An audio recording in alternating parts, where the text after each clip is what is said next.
continuando con medicina legal y con la traumatología médico-legal, vamos a ver ahora lesiones provocadas por arma de fuego. Se define a las lesiones provocadas por arma de fuego aquellas que son ocasionadas por proyectiles impulsados por la fuerza expansiva y propulsiva de la pólvora en combustión, fenómeno que se denomina deflagración de la pólvora. El tipo de lesión que provocan los proyectiles disparados por armas de fuego se clasifican como heridas contusas. Y esto es muy importante porque ustedes saben de que existen varios tipos de heridas y es conveniente que ante la presencia de una lesión provocada por un proyectil disparado por arma de fuego, la misma sea clasificada. ¿Qué características presentan estas heridas contusas? Es una solución de continuidad que se produce por agotamiento de la resistencia elástica de la piel por una presión excesiva provocada por un cuerpo contundente con elevado peso específico y representado justamente por el plomo, que actúa en forma violenta sobre la piel. A la solución de continuidad se le agregan lesiones texturales y vasculares. Ahí ustedes ven la lesión provocada por ese trozo de plomo, ¿no es cierto?, que actuó como proyectil y que ocasionó una herida contusa en un cerdo ya sin vida, es decir, un cerdo muerto, y esa es la imagen que ustedes pueden ver de un proyectil disparado por arma de fuego, donde pueden constatar la lesión de tipo contusa originada por el mismo. Bueno, es importante, digamos, clasificar los tipos de disparos. Normalmente lo que están, digamos, los tipos de disparos lo que podemos clasificar, digamos, lo que encontramos habitualmente en veterinaria, se clasifican de esta manera: a boca de jarro, a quemarropas y a distancia. Normalmente, a boca de jarro es cuando el extremo del arma entra en contacto con el objeto o con, digamos, con el cuerpo del objetivo. A quemarropa es aquella que se realiza a una distancia que generalmente no supera los 70 centímetros, que es capaz de, además de entrar en contacto con el proyectil, con todos los fenómenos que, digamos, se generan en el momento de la combustión o deflagración de la pólvora, como pueden ser aceite quemado, ¿no es cierto?, carbones, restos digamos, de humo y también del fuego originado por la ignición de la pólvora, restos también de metálico proveniente del proyectil.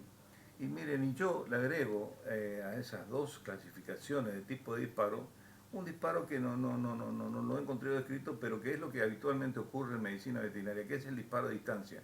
Es decir, normalmente cuando se realiza un disparo en veterinaria, se realiza desde larga distancia, porque justamente lo que se trata es de dominar al animal, ya sea hiriéndolo o matándolo, a animales que son a los que es muy difícil acercarse. Y esa maniobra digamos, de dominación a través de un disparo se hace a una distancia que muchas veces puede superar los 50, 100, 200 metros. Y por ese motivo yo generalmente le doy importancia, porque todos los disparos que se producen en veterinaria generalmente se hacen a una distancia determinada. También es importante tener conocimiento de las armas capaces de provocar las lesiones. Para eso tenemos que clasificar las armas, y normalmente existen dos tipos de armas. Las no portátiles son las que no se pueden cargar, sino que se pueden, digamos, cargar por una persona, sino que deben ser realizadas su traslado en forma compleja, como son los cañones, por ejemplo, que acá no tienen importancia y que son manejados por las fuerzas de seguridad. Pero sí tienen importancia las portátiles. Las portátiles son aquellas que pueden ser portadas por una persona y que se clasifica de acuerdo a su caño en armas cortas y armas largas. Armas cortas son aquellas que tienen el caño corto y están representados por dos tipos, el revólver y la pistola, las que se diferencian por la forma de almacenar sus proyectiles. En el caso del revólver, se caracteriza porque es un arma semiautomática, que se caracteriza porque tiene un tambor con orificios llamados alvéolos. En este caso particular, los revólveres tienen 6 alvéolos para capacidad de 6 proyectiles, que se denominan balas, y que se almacena justamente en ese tambor. Eh, de esa manera, digamos, se hace la diferenciación con el otro tipo de arma que es la pistola. Es decir, que en este caso existe un tambor circular con orificios llamados alvéolos, 6 en total, donde digamos, oficia de almacenamiento y que luego para poder disparar nosotros debemos debemos montar el martillo percutor. La pistola se caracteriza porque es un arma que es cuyas balas que dispara son almacenadas en un magazine y ese magazine y se introduce en una cavidad que tiene el mango digamos, de la pistola. Es decir, que tiene un almacenamiento diferente al que tiene el revólver. Y generalmente pueden existir pistolas automáticas, como en este caso, que tipo Tanfoglio, en la que para digamos, disparar solo basta en recargar en la recámara, corriendo en la corredera hacia atrás, se coloca el proyectil en la recámara y ya está lista para el disparo con solo accionar el gatillo, ¿no es cierto? Eh, Mientras que existen otras armas como la 9 milímetros que son de tipo Browning, que son semiautomáticas en donde debemos no solo colocar el proyectil en la recámara corriendo en la corredera, sino que para poder disparar tenemos que montar el martillo percutor. Y a partir de ahí se producen los disparos sucesivos, ¿no es cierto?, que ayudados por la fuerza propulsiva y repulsiva, ¿no es cierto?, de los gases que se originan por la deflagración de la pólvora, que van cargando proyectil a proyectil luego de cada disparo. Eso ustedes ven la diferencia que existe entonces entre pistola y revólver. Mientras que siguiendo con las armas portátiles, siguen las armas largas que se caracterizan porque el caño es largo y dentro de ellos tenemos 3 tipos: las escopetas, los rifles y las carabinas. Y además una arma larga, que si bien no es arma de fuego, es muy importante porque siempre interviene en algún suceso judicial que está representado por los denominados rifles, digamos, de aire comprimido. La escopeta se caracteriza porque es un arma larga, caño largo, que dispara cartuchos y que se caracteriza que puede tener un caño o 2 caños, ya sea yuxtapuesto o superpuesto. Dispara cartucho. Los rifles se caracterizan porque disparan balas, ya vamos a ver la diferencia que hay entre cartucho y bala, y generalmente lo hacen de a uno, mientras que las carabinas podríamos decir que son rifles que tienen la capacidad de tener un almacenamiento en un magazine que se coloca por delante del guardamonte y que son capaces de disparar, de producir varios disparos a la vez porque ese magazine almacena varios proyectiles en su interior. Como dijimos anteriormente, las armas largas están representadas por las armas neumáticas a aire comprimido, que generalmente ofician, ya sea, lo más común es que sean tipo carabina, es decir, que puedan realizar varios disparos porque tienen un lugar de almacenamiento y se caracterizan porque el proyectil a veces tiene una forma determinada, forma de flecha, la que es fácilmente identificada y puesta en evidencia por una radiografía.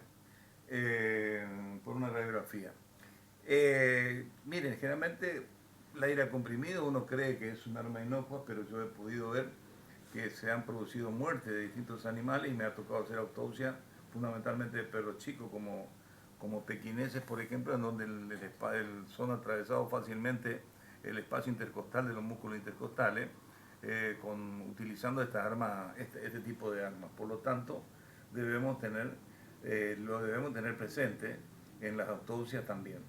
Y fundamentalmente cuando se leen las radiografías, porque vuelvo a repetir, muchos de los proyectiles tienen una forma típica y no se deforma, y al ser observada la radiografía conservan esa forma típica, lo que permite, digamos, intuir de inmediato qué tipo de arma provocó el disparo de ese proyectil. Ahí ustedes ven una escopeta, ¿no es cierto? Como habíamos dicho, dispara cartucho. que se caracteriza porque es un proyectil que tiene el envase, es la mayor parte de plástico y que en su interior guarda municiones. Y la carabina se caracteriza porque dispara bala, en donde ese, digamos, almacenamiento de la pólvora y del proyectil se hace en una vaina totalmente metálica. Es decir, de que la bala es una estructura totalmente metálica, mientras que el cartucho tiene una estructura mayormente deformada por plástico, anteriormente era de cartón. Y esa es la diferencia entre un cartucho y una bala. Pero estructuralmente, digamos, presentan la misma estructura. Eh, la carabina, como habíamos dicho anteriormente, dispara balas y se caracteriza porque almacena con un magazine por delante del guardamonte una serie de proyectiles capaces de disparar, ¿no es cierto?, en forma continua, lo que lo diferencia de un rifle que dispara tiro a tiro. Como habíamos dicho anteriormente, las carabinas más comunes es la 22 y generalmente se utiliza el disparo que produce son de disparos de proyectiles tipo bala, es decir, balas que son de estructura totalmente metálica. También se ha producido la producción de un arma casera que se denomina tumbera. Esto es la producción ya del ingenio popular y que se caracteriza las tumberas porque están formadas por dos partes, hechas en forma muy rudimentaria, casera, con ninguna seguridad, pero que se lo utiliza bastante, fundamentalmente a veces en los conflictos sociales.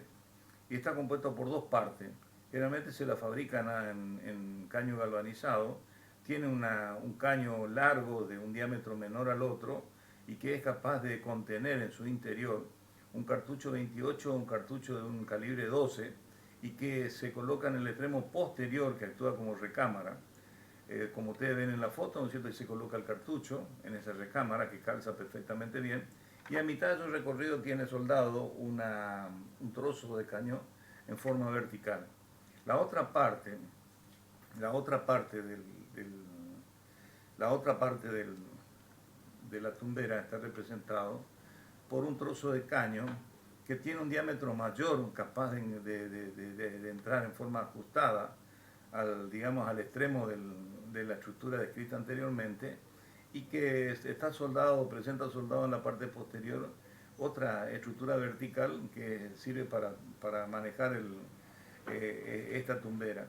Y en el interior de esa segunda parte, descrita, en la parte posterior, existe una pequeña aguja, simplemente a veces en el centro, hecha,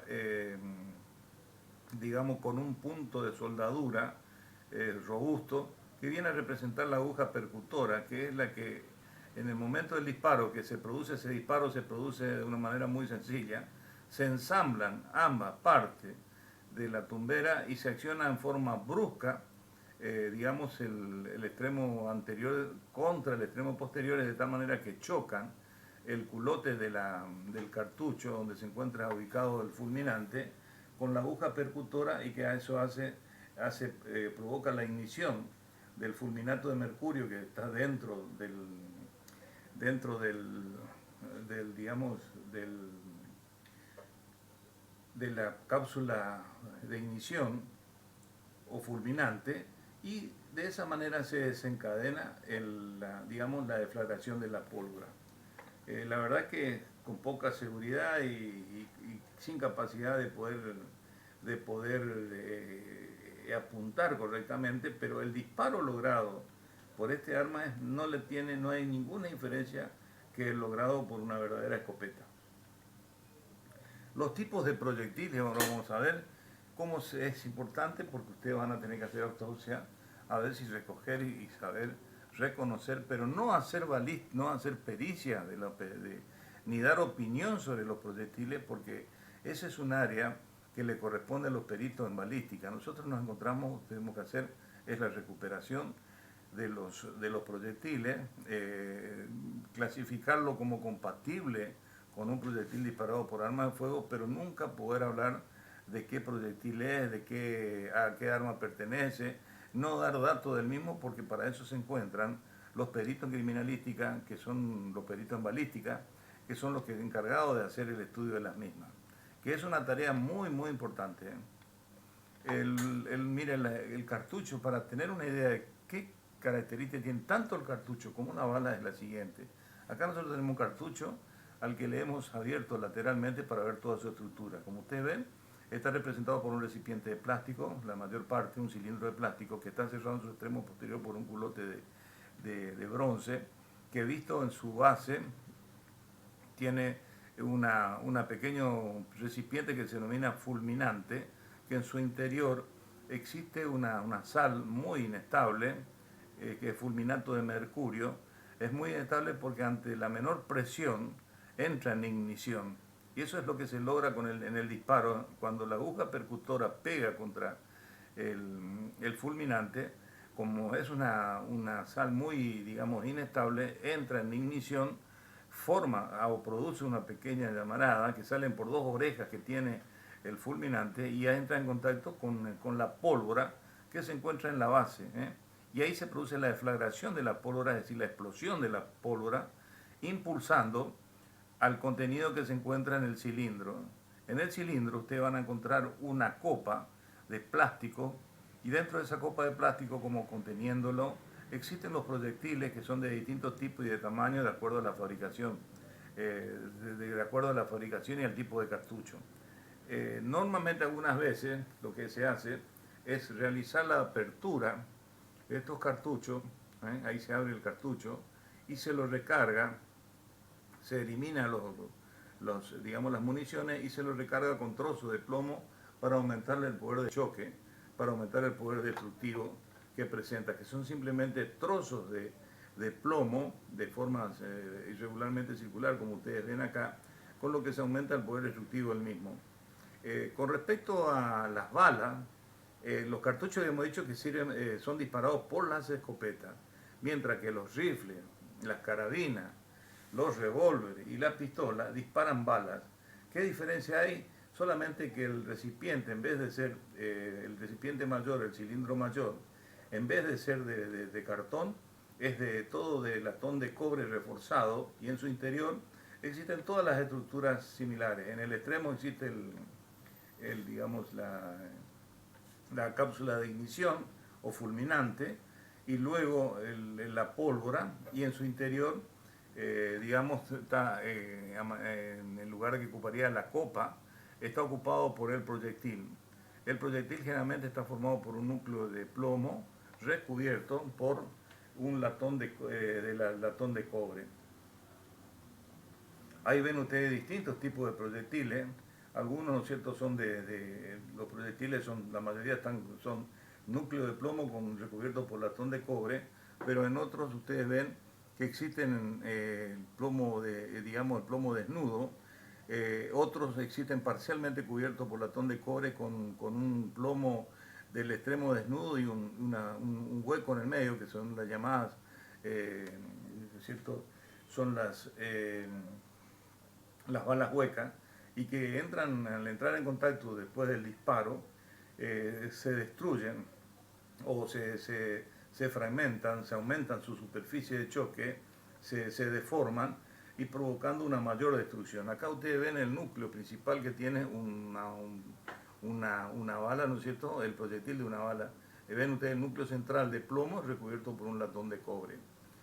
Acá ven tres tipos de proyectiles ustedes, uno un Magnum 44, que tiene un proyectil parcialmente cubierto por latón de cobre, en donde presenta el extremo desnudo y con un extremo de plomo, con un pequeño orificio, ¿no es cierto?, que se denominan balas huecas, que al entrar en contacto, vuelvo a repetir, durante el disparo, con el organismo, se deforman y ocasionan gran daño.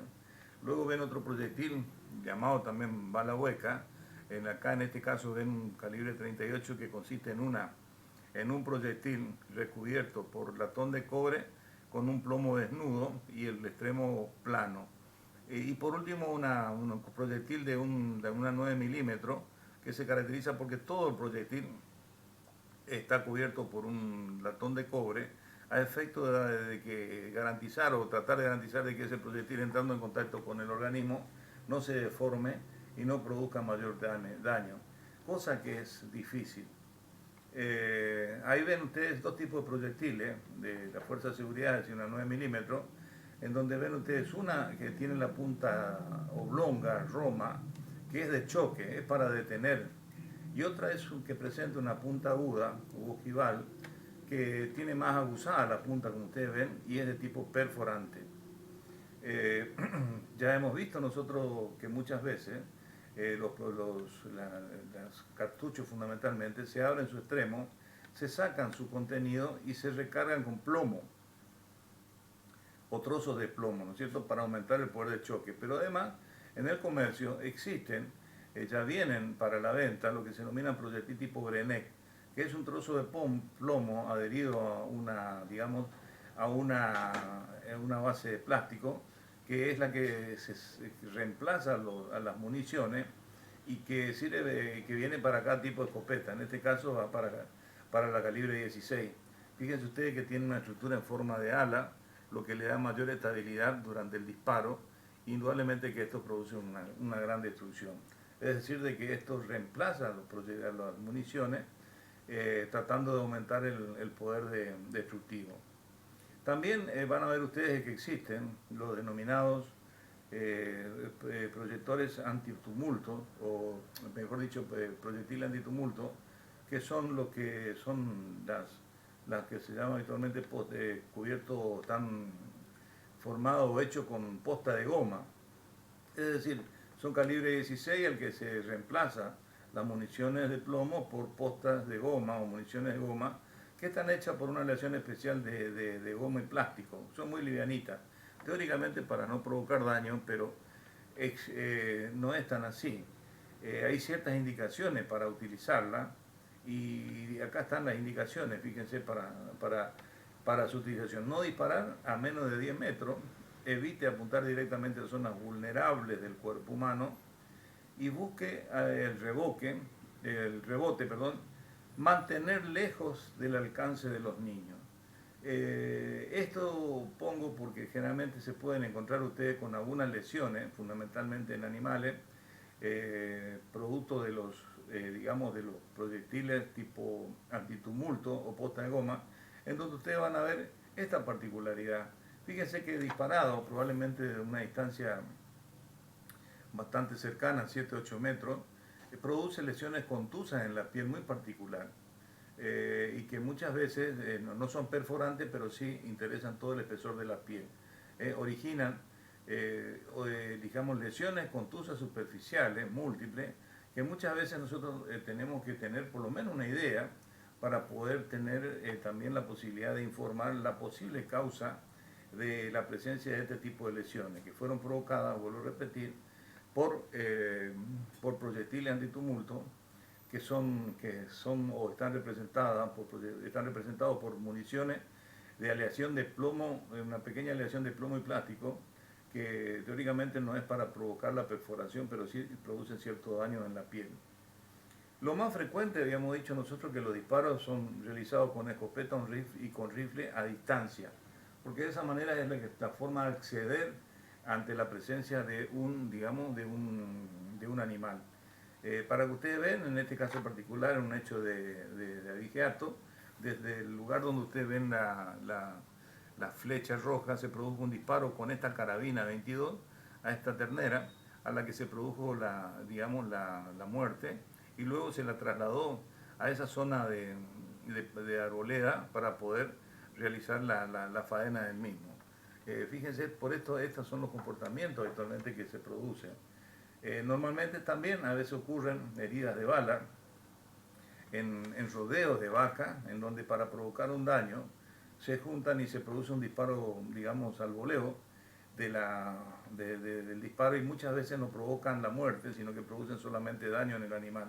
Y ustedes van a encontrar con las lesiones o las heridas en la zona, por ejemplo, cervical, que no es de mucha importancia, que provocó esa lesión o esa herida contusa, que no provocó la muerte del animal, pero sí esa herida contusa, y que al ser examinado en los opuestos se pudo observar ahí ven el orificio, pero al observar el lado opuesto, se pudo observar de que llegó hasta la superficie de la piel. Y fíjense, hizo todo ese trayecto, no tocó ningún elemento, digamos, sensible, y pudo ser rescatado el proyectil. Y ahí ven ustedes, y ese proyectil únicamente pudo haber sido disparado por una escopeta, por una escopeta. Por eso es importante conocer de armas de fuego. Las lesiones provocadas por armas de fuego, esas lesiones están conformadas por los producidos en primer lugar, por el proyectil propiamente dicho, y en segundo lugar, por los elementos generados por la deflagración de la pólvora. Gases, producto de ¿cuáles son esos elementos generados por la deflagración de la pólvora? Los gases, producto de la combustión, las altas temperaturas, restos de pólvora deflagrada, carbón, granos de pólvora, trozos metálicos, restos de lubricante, etc. En las lesiones de arma de fuego, ¿qué se estudia? La lesión de entrada, el trayecto y el orificio de salida. El orificio de entrada del animal se caracteriza porque ese orificio de entrada se caracteriza porque tiene una particularidad. Es generalmente circular, depende de la incidencia, o semicircular. Tiene una forma alargada, depende de cómo llegue el proyectil al organismo. Generalmente no se puede decir por el orificio de entrada a qué calibre pertenece, pero sí podemos calificarlo de que pertenece a una herida contusa provocada por un arma de fuego, y además se caracteriza porque siempre todo orificio de entrada tiene lo que se denomina la zona de Fish. La zona de Fish se presenta únicamente en el orificio de entrada. Está representado por el anillo de enjugamiento y el anillo erosivo. Cuando el proyectil entra en contacto con la piel es un órgano muy elástico que acompaña y resiste la entrada de la piel todo lo posible. En esa maniobra de retener, digamos, al proyectil, hace de que se produzca el enjugamiento, la limpieza del proyectil antes de entrar al organismo, y deja todas las impurezas que presenta el mismo, generado por la deflagración de la pólvora, como los carbones, restos de pólvora de combustión, aceite quemado, humo, etcétera, etcétera, quedan ubicados en el orificio de entrada del proyectil. Por eso esos son los que originan el anillo la zona de Fish, que tiene, como habíamos dicho, dos anillos, el anillo de enjugamiento y el anillo erosivo. El anillo de enjugamiento es donde queda toda la impureza, y es el anillo interno. Y el anillo externo es la lesión que produce el proyectil en los bordes de la piel, que es una lesión de tipo erosiva.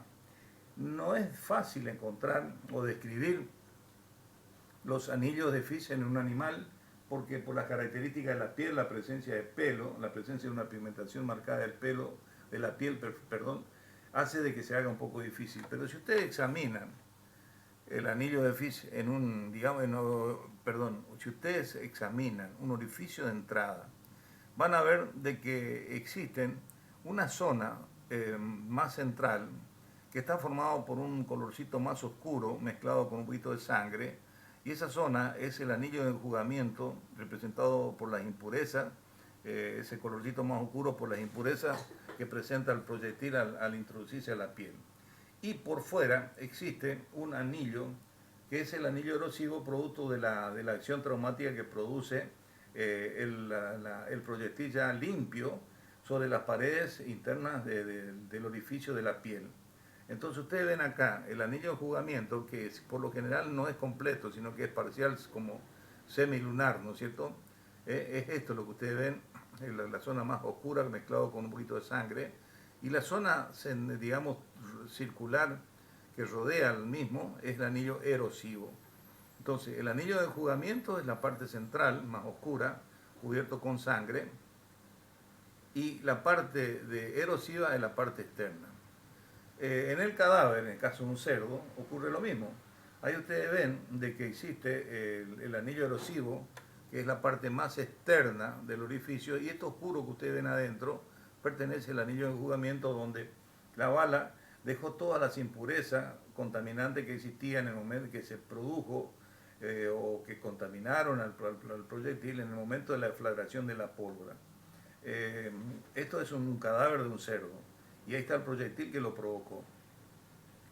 También van a encontrar ustedes, además de los edificios de tatuaje, además del anillo de Fish, van a encontrar dos zonas, que es la zona de tatuaje y la zona de pseudo tatuaje. Pero esto se da más que nada en medicina humana, porque los disparos muchas veces se producen a menos de 70 centímetros, 80 centímetros de distancia, pero en veterinaria eso no se produce, como habíamos dicho anteriormente, pero no obstante es conveniente describirla.